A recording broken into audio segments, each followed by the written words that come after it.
ভূতবাগানের কথামালায় সুনীল গঙ্গোপাধ্যায় রচিত গল্প জ্যান্ত খেলনা। বারান্দায় বসে গল্প করছিল সবাই। এমন সময় দীপু ছুটতে ছুটতে সেখানে এলো।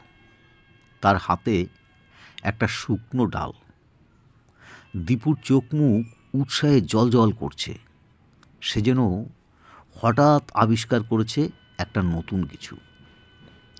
শুকনো ডালটা উঁচু করে তুলে সে চেঁচিয়ে বলল, মা, দেখো কি সুন্দর একটা জিনিস পেয়েছি। বড়রা গল্প থামিয়ে তাকালো দীপুর দিকে। তার হাতে শুধু একটা শুকনো গাছের ডাল, সুন্দর কিছুই না। মা বললেন, দীপু, তুই আবার একলা একলা বাগানে গিয়েছিলি? বাবা বললেন, সেই জন্যেই অনেকক্ষণ দীপুকে দেখতে পাইনি। বাড়ির পেছনটা বেশ বড় বাগান। বাগান মানে অবশ্য শুধু ফুল গাছের বাগান নয়, বড় আম গাছ আর নারকেল গাছও আছে। ঘেরা রয়েছে খানিকটা জায়গা। আরও অনেক রকম গাছ আছে, কেউ যত্ন করে না, আগাছা জন্মে গেছে মাটিতে। বাগানের মধ্যে একটা পুকুরও আছে, সেটাও কচুরিপানায় ভর্তি। দীপুর বড় মামাদের এই গ্রামের বাড়িতে এখন আর বিশেষ কেউ থাকে না। এবার দীপুরা সবাই বেড়াতে এসেছে। বড় মামা বললেন, ও বাগানে খেলুক না, ভয় তো কিছু নেই। মা বললেন, যদি সাপ টাপ থাকে? বড় মামা বললেন, তোর কি বুদ্ধি! শীতকালে বুঝি সাপ বেরোয়? মা তবু নিশ্চিন্ত হতে পারলেন না। বললেন, তা হোক, কিন্তু দুপুরবেলা বাগানে একলা একলা থাকা ভালো নয়। একটা পুকুর আছে, যদি পড়ে টড়ে যায়। দীপু তাড়াতাড়ি বলল, না, আমি পুকুর কাছে যাইনি। দীপু গাছের ডালটা এগিয়ে দিয়ে বলল, দেখুন অমল কাকু, এটা খুব সুন্দর না? আমি আগে আর এরকম একটাও পাইনি। বাবা বললেন, এটার মধ্যে আবার সুন্দর কি আছে? প্রায় 1 হাত লম্বা একটা আম গাছের ডাল। ওপরের দিকে কয়েকটা শুকনো পাতা তখনও আছে। মাঝখান দিয়ে আবার দুটো শুকনো ডাল দুদিকে বেরিয়ে গেছে। দীপু বলল, দেখুন দেখুন, এটা ঠিক মানুষের মতন দেখতে না? অমল কাকু বললেন, তাই নাকি? দীপু জোর দিয়ে বলল, দেখতে পাচ্ছ না, অবিকল ছোট মামার মতো। সবাই হো হো করে হেসে উঠল একসঙ্গে। শুধু দীপুর ছোট মামা হাসতে পারল না। ছোট মামার চেহারাটা রোগা আর লম্বা, মাঝে মাঝে ওপরের দিকে হাত তুলে আড়মোড়া ভাঙেন। তার চেহারা সম্পর্কে কেউ ঠাট্টা করলে তিনি রেগেও যান। অমল কাকু হাসতে হাসতে বললেন, ঠিক বলেছিস, কিন্তু এ ছেলে দেখছি বড় হলে নির্ঘাত আর্টিস্ট হবে। মা বললেন, আর্টিস্ট না ছাই, ওই এক অদ্ভুত খেলা আছে ছেলেটার। অমল কাকু ছোট মামাকে আরও রাগাবার জন্য বললেন, কিন্তু যাই বলো তোমরা, আমি কিন্তু খুব মিল দেখতে পাচ্ছি। ছোট মামা মনের ভুলে ঠিক সেই সময় আড়মোড়া ভাঙার জন্য হাত দুটো উঁচু করলেন। সবাই হেসে উঠল আবার। দীপি বলল, মা, আমি কিন্তু এটা নিয়ে বাড়িতে যাব। আর কিছু না বলে দীপু লাফাতে লাফাতে চলে গেল তার ঘরের দিকে। মা বললেন, ছেলেটা যত রাজ্যের জঞ্জাল এনে জমাচ্ছে ঘরে, সব নাকি আবার নিয়ে যেতে হবে। বাবা বললেন, কালকে একটা কাঠের টুকরো কুড়িয়ে এনে বলেছিল সেটাকে নানি দেখতে একেবারে জগন্নাথের মতো। অমল কাকু বললেন, ভুল তো বলেনি তাহলে? মা বললেন, কেন? সেই যে আর এক কঞ্চি এনে একবার বলেছিল এটা ওর ঠাকুমা। এই সব গল্প করতে করতে বড়রা আবার বড়দের গল্পে ফিরে গেল। আর কোনো ছোট ছেলে মেয়ে নেই বলে এখানে দীপুকে খেলা করতে হয় একা একাই। মা বারণ করলেও সে টুকটুক করে লুকিয়ে চলে যায় বাগানে। সে যে পুকুরটার কাছে নেমে একবারও জলে পা দিয়ে এসেছিল, মা সে কথা জানতও না। বাগানটা খুব ঠান্ডা। এত সব বড় বড় গাছ, তাদের ডালে পাতায় হাওয়া লেগে লেগে সব ঝিরঝির মিষ্টি একটা শব্দ। দীপুর মনে হয় গাছগুলো যেন বেশ মানুষ, সবাই তাকে দেখছে। পাতা দুলিয়ে দুলিয়ে কি যেন কথা বলতে চাইছে তার সঙ্গে। অনেক রকম পাখি আছে সেখানে। পাখিদের সঙ্গে গাছেদের খুব ভাব, কখনো ঝগড়া করে না। পাখিগুলো সব সময় ব্যস্ত, হয় ফ্রুত ফ্রুত করে উঠছে কিংবা বসে বসে ডাকছে। সবচেয়ে বড় আম গাছটার নিচে দুটো গাছ আছে, দীপুর সমান লম্বা। দীপু ওদের নাম দিয়েছে অরিজিৎ আর সুমন্ত্র। ওই নামে দীপুর স্কুলের দুজন বন্ধু আছে। গাছ দুটোকে দীপু ওই নাম দিয়ে ওদের সঙ্গে নিশ্চিন্তে খেলা করছে। দীপু বলে, জানিস ভাই, আমি টিনটিনের বইগুলো আনতে ভুলে গেছি। তোরা কি টিনটিনের নতুন বই পেয়েছিস? আমাকে দিবি তো? গাছগুলো হাওয়ায় দোলে, ঠিক যেন মাথা নাড়াচ্ছে। দীপু আবার বলে, কাল রাত্রিরে হঠাৎ আমার ঘুম ভেঙে গেল। তখন শুনলুম কিসে যেন একটা শব্দ বইছে। আমি মাকে ডাকিনি, বাবাকেও ডাকিনি। ভাবলুম কি নিজেই একলা একলা বাইরে গিয়ে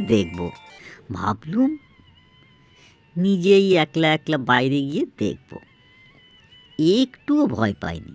সত্যি, যেই খাট থেকে নেমেছি অমনি শব্দটা থেমে গেল।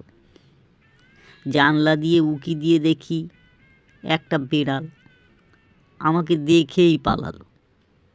ওটা কিন্তু আসলে বিড়াল নয়, নিশ্চয়ই ওই মিসমিচেদের সর্দার এসেছিল।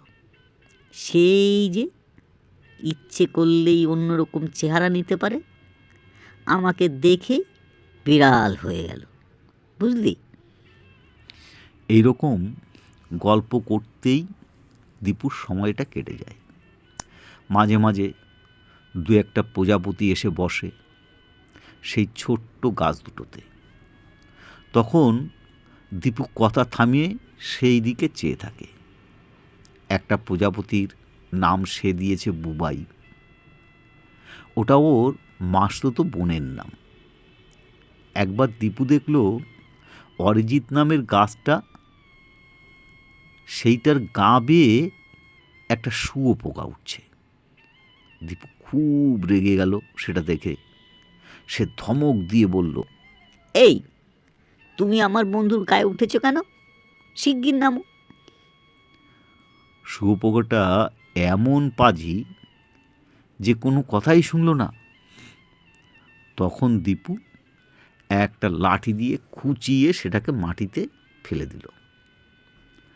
শুঁয়োপোকাটার নাম দেয় সে কুম্ভকর্ণ। তারপর অনেকক্ষণ ধরে সেটার দিকে তাকিয়ে থাকলো। সেটাকে হারিয়ে দীপু বাড়িতে ফিরে আসে মাকে খবরটা জানাবার জন্য। দীপুর মামাবাড়ির গ্রামের কাছেই বক্রেশ্বর। সেখানে গরম জলের ফোয়ারা আছে। পরের দিন সবাই সেখানে বেড়াতে যাবে। দীপু যেতে চায় না, তার বেশি ভালো লাগে ওই বাগানে খেলা করতে। কিন্তু দীপুকে একা রেখে যেতে মা রাজি হলেন না। দীপুকে যেতেই হলো। গিয়ে অবশ্য একটা লাভ হলো, সেখানে দীপু একটা পাথরের টুকরো পেয়ে গেল। সেটাকে দেখতে একদম সুতপা মাসির মতো, ঠিক সেই রকম হাসি হাসি মুখ। পাথরটার সঙ্গে করে নিয়ে এলো দীপু। 7 দিন কেটে যাওয়ার পর এবার কলকাতা ফিরতে হবে।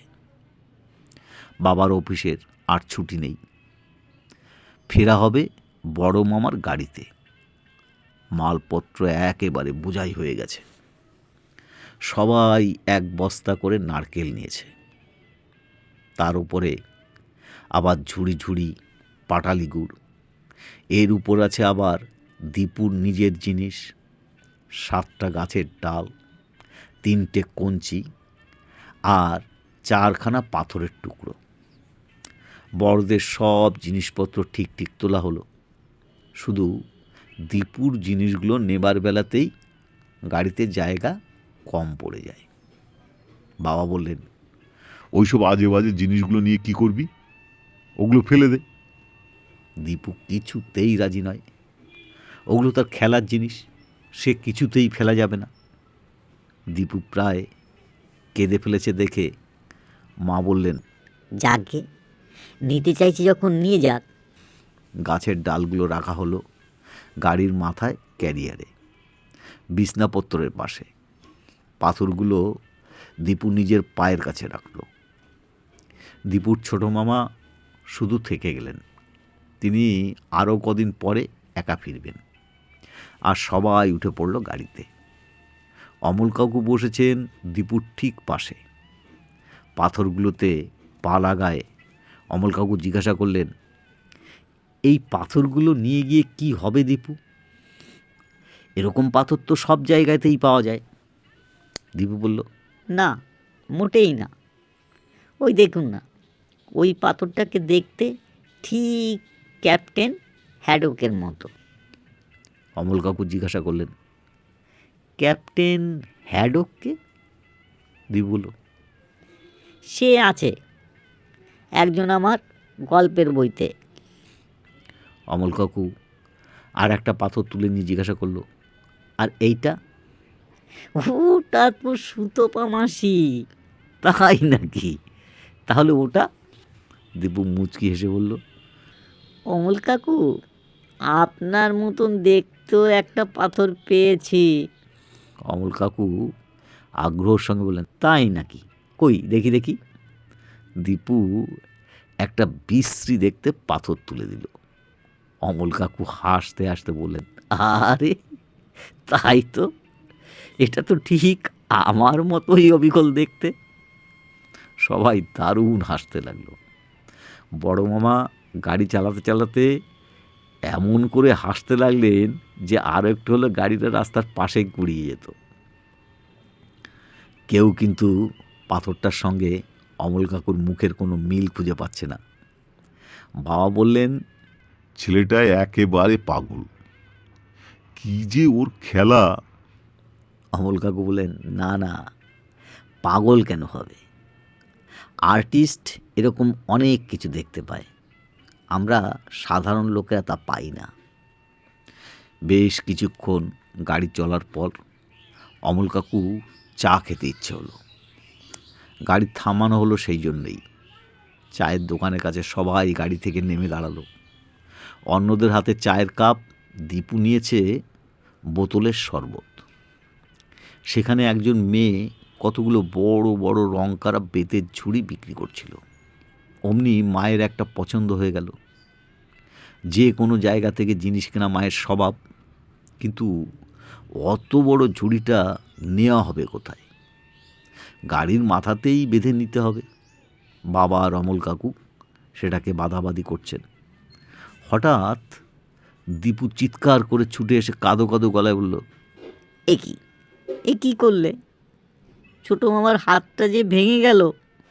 সবাই অবাক হয়ে থমকে গেল। চায়ের দোকানের লোকগুলো পর্যন্ত অবাক হয়ে তাকিয়েছে। তারপর বোঝা গেল ব্যাপারটা। ঝুড়িটা রাখতে গিয়ে ঠেলাঠেলিতে দীপুর একটা গাছের ডাল খানিকটা ভেঙে গেছে। বাবা আর অমল কাকু ব্যাপারটা বুঝতে পেরে হাসছিল, কিন্তু দীপু কাঁদতে লাগলো। কেন তার খেলনা ভেঙে দেওয়া হলো? অমল কাকু বললেন, ঠিক আছে, রাস্তায় যেতে যেতে আর একটা ডাল কুড়িয়ে নিলেই হবে। কিন্তু দীপু সে কথা শোনে না। সে তো যে কোনো গাছের ডাল নেওয়া নয়।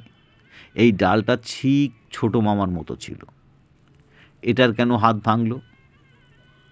ঠিক এরকম একটা আবার তার চাই। বাবা শেষ পর্যন্ত বিরক্ত হয়ে একটা ধমক দিয়ে বলল, তুমি তো বড্ড বিরক্ত করছো। ওই রকম করলে সব কটা ফেলে দেবো। যাও, চুপ করে গাড়িতে বসো। দীপু গাড়িতে গিয়ে মুখ নিচু করে বসে রইল। সারাটা রাস্তা আর কারোর সঙ্গে কথা বলল না। কলকাতায় ফিরে আবার সব ঠিক হয়ে গেল। দীপু তার খেলনাগুলো সাজিয়ে রেখে নিজের ঘরে খেলা করে। তার স্কুল খুলতে এখনও কয়েকদিন দেরি আছে। খেলনার গাছের ডাল, পাথর, রাংতা কাগজ কিংবা পাখির পালক, এ সব কিছু যেন তার চোখে জ্যান্ত। সে প্রত্যেককে একটা কিছু নাম দিয়ে তাদের সঙ্গে কথা বলে। এদের মধ্যে আছে নানান চেনাশোনা আত্মীয় স্বজন, স্কুলের বন্ধু Jagannath, Napoleon, captain Haddock, Aranyadev, Bhim, Arjun, এইসব। দীপু অনেক সময় আপন মনে এদের সঙ্গে জোরে জোরে কথা বলে। ওপাশের ঘর থেকে মা পর্যন্ত চমকে ওঠেন। দুপুরবেলায় মা শুনতে পেলেন দীপু বলছে, বাবা, তুমি সিগারেট খাবে? দেশলাই এনে দেবো? দীপু যেন সত্যিই তার বাবার সঙ্গে কথা বলছে। মা চমকে উঠে এ ঘরে এসে বললেন, কার সঙ্গে কথা বলছিস? তোর বাবা কোথায়? অফিস থেকে ফিরেছে নাকি? দীপু আঙুল দিয়ে দেখিয়ে বলল, ওই তো বাবা। মা দেখল একটা পুরনো ব্যাডমিন্টনের র্যাকেটের জালের ফাঁকে কাগজ পাকিয়ে সিগারেটের মতো আটকে রেখেছে দীপু। সেটাকে বাবা বলছে। মা আজ আর রাগ করলেন না, হাসলেন। তারপর বললেন, তোকে নিয়ে আর পারি না। আচ্ছা, তোর আর কোন খেলনা কার মতন? দীপু পর পর সব কটা শুনিয়ে গেল। এমনকি সেই ভাঙা ডালটাও সে এখনো ফেলেনি। মা সবচেয়ে বেশি হাসলেন একটা কালো পাথরের নাম সুতপা মাসি শুনে। সুতপা মাসির গায়ের রং দারুণ ফর্সা। তারপর মা জিজ্ঞাসা করলেন, আমার মতন দেখতে কোনটা রে? আমি কোনটা? দীপু মাকে জড়িয়ে ধরে বলল, তোমার মতন দেখতে একটাও পাইনি মা। কত খুঁজছি, তবুও পাইনি। সেদিন বিকেলবেলায় বাবা অফিস থেকে ফিরে গম্ভীরভাবে মাকে বললেন, তোমার দাদা ফোন করেছিলেন, একটা খারাপ খবর আছে। মা ব্যস্ত হয়ে জিজ্ঞাসা করলেন, কি খবর? কি হয়েছে? বাবা বললেন, অনন্তপুর থেকে খবর এসেছে কেষ্টর একটা অ্যাক্সিডেন্ট হয়েছে। অনন্তপুর গ্রামেই দীপুরা বেড়াতে গিয়েছিল। আর কেষ্ট হচ্ছে ছোট মামার ডাক নাম। তিনি ওই গ্রামেই থেকে গিয়েছিলেন। মা চোখে মুখে ভয় ফুটে বললেন, কি হয়েছে কেষ্টর? বাবা বললেন, কেষ্ট গাছ থেকে পড়ে গেছে। ওই রোগা চেহারা নিয়ে কেষ্ট জোর করে একটা নারকেল গাছে উঠছিল। নারকেল গাছে কি আর যে সে উঠতে পারে? অনেক উঁচু থেকে পড়ে গেছে শুনলাম। কোথায় লেগেছে? খুব জোর বেঁচে গেছে, মাথায় কিছু হয়নি, কিন্তু একটা হাত খুব জোর চোট লেগেছে। কালকেই নিয়ে আসা হচ্ছে কলকাতায়। তারপর এই নিয়ে অনেক কথা হলো। মা সারা সন্ধ্যা চিন্তা করতে লাগলেন তার ভাই সম্পর্কে। শুধু চিন্তা নয়, তার মনের মধ্যে একটা খটকা লেগে রইল, কীরকম যেন একটা অস্বস্তি। মা এসে একবার দীপুর ঘরের দরজার সামনে দাঁড়ালো। দীপু তখনও এক মনে কথা বলে যাচ্ছে তার খেলনাদের সঙ্গে। সে তখন কর্ণ সেজে যুদ্ধ করছে অর্জুনের সঙ্গে। মা দূরে দাঁড়িয়ে কিছুক্ষণ দেখলেন, কিছু একটা বলি বলি করেও বললেন না, একবার তাকালেন সেই ভাঙা ডালটার দিকে। তার ভুরু কুঁচকে রইল অনেকক্ষণ। 3 দিন বাদে দীপু স্নান করছে দুপুরবেলায়। মা রান্নাঘরে বাড়ির ঝি ঘর দোর মুছছে। এমন সময় দীপুর পড়ার ঘর থেকে দরম করে একটা শব্দ হলো।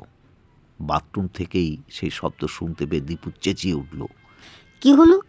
কি ভাঙলো? কোনো উত্তর পেল না দীপু। ভিজে গায়ে ছুটে গেল নিজের ঘরে। শেষে দেখল বাড়ির ঝি 2 টুকরো ভাঙা পাথর হাতে নিয়ে বোকার মতো দাঁড়িয়ে আছে। দীপু চিৎকার করলো, বলল, রাধামাসি, তুমি আমার খেলনা ভেঙে ফেললে? রাধামাসি বলল, কি জানি বাবা, মা বললেন ঘরটা মুছে দিতে, তাই পাথরটা মেঝে থেকে টেবিলের ওপর তুলে রাখতে যাচ্ছিলাম, আপনি পড়ে গেল। দীপু কান্না মেশানো অভিযোগ সঙ্গে বলল, আপনি আপনি আপনি কিছু পড়ে? মা ঘর থেকে এসে জিজ্ঞাসা করল, কি হয়েছে? কি হয়েছে? দেখো মা, ঠাকুমাকে 2 টুকরো করে দিয়েছে। মা একটু কেঁপে উঠলেন। তারপর বললেন, এসব আবার কী অলক্ষণের কথা? চুপ করো। দীপু তো তোমরা কেন আমার সব খেলনা ভেঙে দেবে? মা হঠাৎ রাধামাসিকে খুব বকতে লাগলেন। একটু দেখে শুনে কাজ করতে পারো না? সব সময় এটা ভাঙছো ওটা ভাঙছো। রাধামাসি গজগজ করে উঠল। একটা সামান্য পাথর, তাও আপনি পড়ে গেল টেবিল থেকে, তাতে আমার কি দোষ বলো? সেদিন সন্ধ্যাবেলায় এলাহাবাদ থেকে টেলিগ্রাম এলো, দীপুর ঠাকুমা হঠাৎ মারা গেছে। এলাহাবাদে দীপুর জ্যাঠামশাইরা থাকেন। ঠাকুমাও কয়েক মাস আগে সেখানে গিয়েছিলেন। টেলিগ্রামটা পেয়ে বাবা থপ করে বসে পড়লেন। কান্না কান্না গলায় বললেন, সামনের সপ্তাহ মাকে নিয়ে আসবো ভেবেছিলাম, মায়ের সঙ্গে আর দেখা হলো না। এই সময় মা এত জোরে কেঁদে উঠলেন যে বাবা পর্যন্ত চমকে উঠলেন। তারপর বাবা উঠে এসে মায়ের পিঠে হাত থেকে বললেন, তুমি এত ভেঙে পড়ো না, আমার বাক্স গুছিয়ে দাও, আমি আজ রাত্রের ট্রেনে এলাহাবাদ রওনা হব। মা আবার হাত চেপে বললেন, আবার ভয় করছে, আমার ভীষণ ভয় হচ্ছে। বাবা বললেন, ভয় কি? কয়েকটা দিন তুমি একা থাকতে পারবে না? মা বলল, সেজন্য নয়। তোমার মনে আছে দীপুর খেলনা সেই গাছের ডালটা ভেঙে গেছিল? তখন দীপু কি বলেছিল? কি বলেছিল? তোমার মনে নেই? দীপু বলেছিল ছোট মামার হাতটা ভেঙে গেল যে। তারপর সত্যি সত্যি কেষ্টর হাত ভাঙলো। তারপর আজই দুপুরে ও যে খেলনাটাকে ঠাকুমা বলে, সেটা ঝি ভেঙে দিয়েছে। বাবা ফেদা চেকে খেয়ে 2 মিনিট চুপ করে দাঁড়িয়ে রইলেন। তারপর বললেন, যা, এসব কি বলছো? এ আবার হয় নাকি? মা ব্যাকুলভাবে বললেন। সত্যি যে মিলে যাচ্ছে। বাবা বললেন, মিললেই বা কি হয়েছে? একে বলে কাকতালীয়। ওই থেকেই মানুষের কুসংস্কার জন্মায়। বাবা চলে গেলেন এলাহাবাদ। এই কদিন মা দীপুকে সব সময় চোখে চোখে রাখলেন। তাকে আর বেশি খেলতে দেন না। সব সময় নিজের কাছে জোর করে পড়াতে বসান। বাবা এলাহাবাদ থেকে ফিরে এলেন কদিন বাদেই। মাথা ন্যাড়া করেছেন, অফিস থেকে ছুটি নিয়েছেন আরও কয়েকদিন। দুপুরবেলা বাড়িতেই থাকেন। দীপুর স্কুল খুলে গেছে। বাবা ঠাকুমার একটা ছবি বাঁধিয়ে এনেছেন সেদিন সকালে। ছবিটা তার শোয়ার ঘরের দেওয়ালে টাঙাবেন। পেরেকে ওঠানোর জন্য একটা শক্ত কিছু দরকার। বাড়িতে হাতুড়ি টাতুড়ি কিচ্ছু নেই। বাবা এ ঘরে সে ঘরে খুঁজতে খুঁজতে দীপুর পড়ার ঘর থেকে একটা বড় পাথর পেয়ে গেলেন। এটাতেই কাজ চালাবে। বাবা পেরেকটা ঠুকছেন, এমন সময় মা দৌড়ে এসে বললেন, তুমি এ কি করছো? ওটাকে রেখে দাও। বাবা বুঝতে না পেরে জিজ্ঞাসা করলেন, কেন, কি হয়েছে? তুমি দীপুর খেলনা নিয়েছো। তাতে কি হয়েছে? পাথর দিয়ে পেরেকটা ঠুকতে পারবো না? ও খুব ভালোবাসে খেলনাগুলোকে। এটা ওর অমল কাকু। পেরেকটা তখন ঠোকা হয়ে গিয়েছে। আমি রেখে দিচ্ছি, আরে বাবা, ঠিক জায়গায় রেখে দিলে তো হলো, পাথর তো আর ক্ষয়ে যায়নি। মা বাবার হাত থেকে পাথরটা নিয়ে ঘুরিয়ে ফিরে দেখলেন, তারপর বললেন, এই দেখো, মাঝখানটা কীরকম খুবলে গেছে। বাবা বললেন, মাঝখানটা একটা চটলা উঠে গেছে শুধু। ও দীপু কিছু বুঝতে পারবে না, যাও পাথরটা রেখে এসো। মা তবু সেটাকে হাতে নিয়ে দাঁড়িয়ে রইলেন। তারপর আস্তে আস্তে বললেন, অনেক দিন অমলের কোনো খবর নেই, এ বাড়িতেও আসেনি।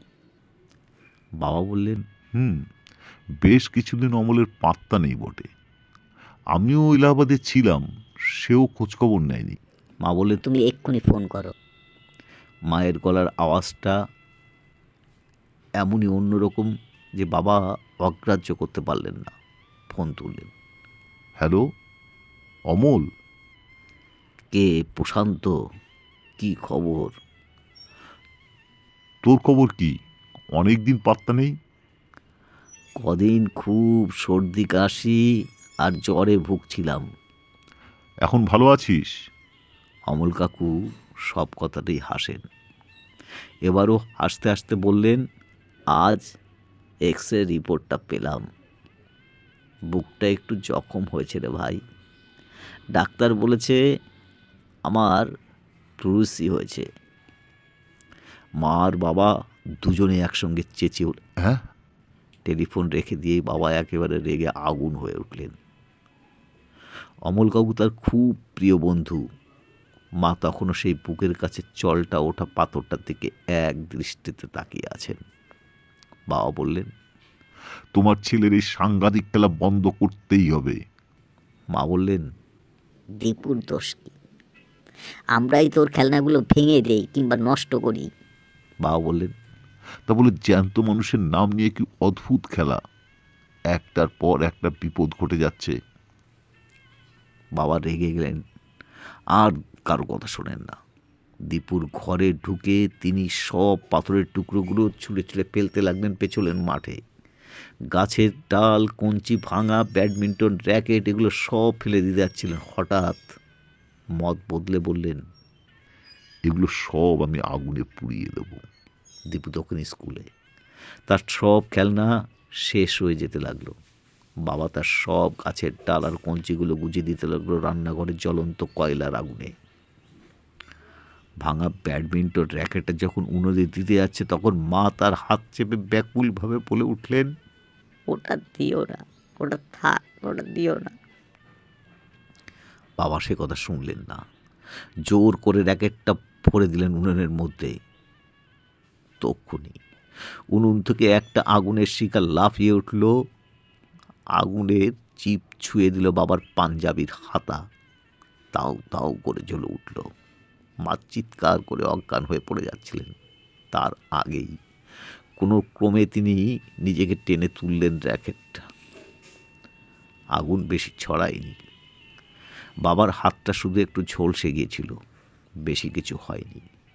মলম লাগাতেই সেরে গেছে। বাবা দীপুর জন্য অনেকগুলো পুতুল মূর্তি কিনে দিয়েছেন, যেমন বিবেকানন্দ, নেপোলিয়ান, বুদ্ধ, কৃষ্ণ, যিশু, সৈন্য, নাবিক, শিকারী, রবীন্দ্রনাথ, শিবাজি, এইসব, অর্থাৎ যারা কেউ এখন বেঁচে নেই।